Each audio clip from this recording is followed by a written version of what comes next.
दोस्तों, ब्रह्मा जी, शिव जी और विष्णु जी में सबसे श्रेष्ठ अर्थात सबसे बड़ा कौन है, आज हम यही इस कहानी में समझेंगे।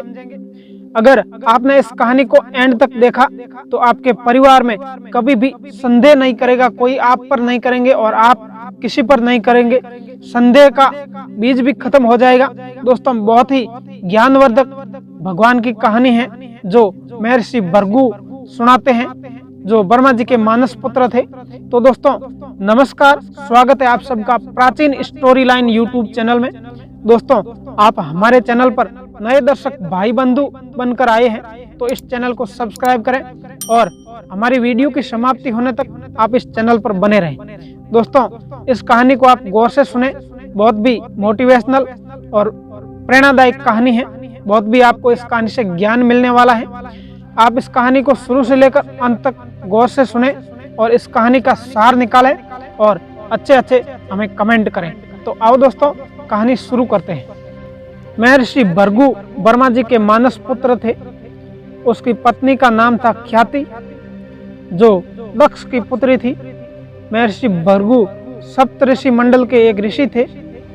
सावन और भाद्रपद में वे भगवान सूर्य के रथ पर सवार रहते थे।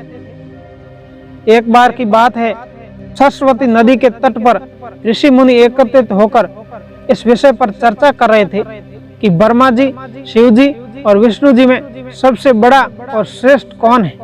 इसका कोई निष्कर्ष न निकलता देख उन्होंने त्रिदेवों की परीक्षा लेने का निश्चय किया और ब्रह्मा जी के मानस पुत्र महर्षि भृगु को इस कार्य के लिए नियुक्त किया गया। महर्षि भृगु सर्वप्रथम ब्रह्मा जी के पास गए।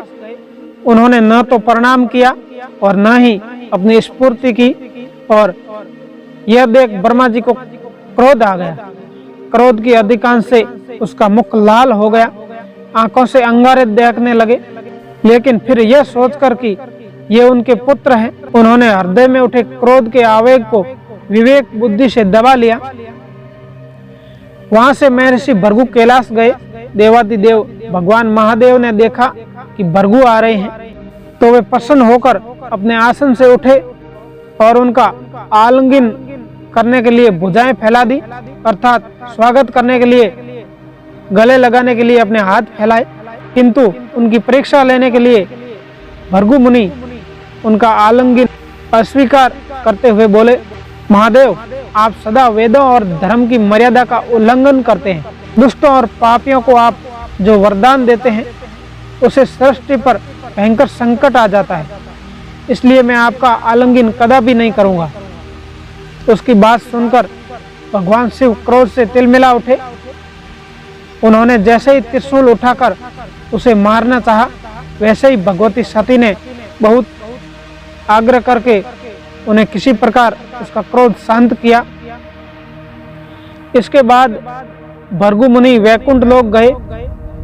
उस समय भगवान विष्णु श्री देवी लक्ष्मी की गोद में सिर रखकर लेट रहे थे।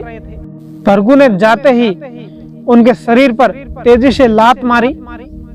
भक्तवत्सल भगवान विष्णु शीघ्र ही अपने आसन से उठ खड़े हुए और उन्हें प्रणाम करके उनके चरण सहलाते हुए बोले, भगवान, आपके पैर पर चोट तो नहीं आई? कृपया इस आसन पर विश्राम कीजिए। भगवान, मुझे आपके शुभ आगमन का ज्ञात न था, इसलिए मैं आपका स्वागत नहीं कर पाया। आपके चरणों का स्पर्श तो पवित्र करने वाले हैं। आपके चरणों के स्पर्श से आज मैं धन्य हो गया। भगवान विष्णु का यह प्रेम व्यवहार देख महर्षि भृगु की आंखों में आंसू बहने लगे।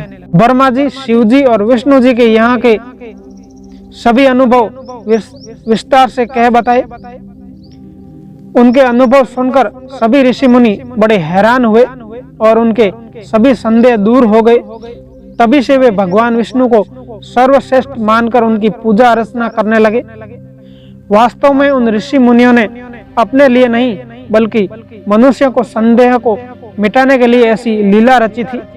तो दोस्तों, उम्मीद करता हूँ आपको कहानी ये बहुत अच्छी लगी होगी। आपने अगर मन लगाकर इस कहानी को सुना है, अगर मन लगाकर कोई भी मित्र इस कहानी को सुनेगा तो वो परिवार में कभी भी झगड़ा नहीं होगा। दोस्तों, बहुत ही ज्ञानवर्धक कहानी है। धन्यवाद आप कहानी को एंड तक देखने के लिए, और न देखने के लिए उनको भी दिल से धन्यवाद।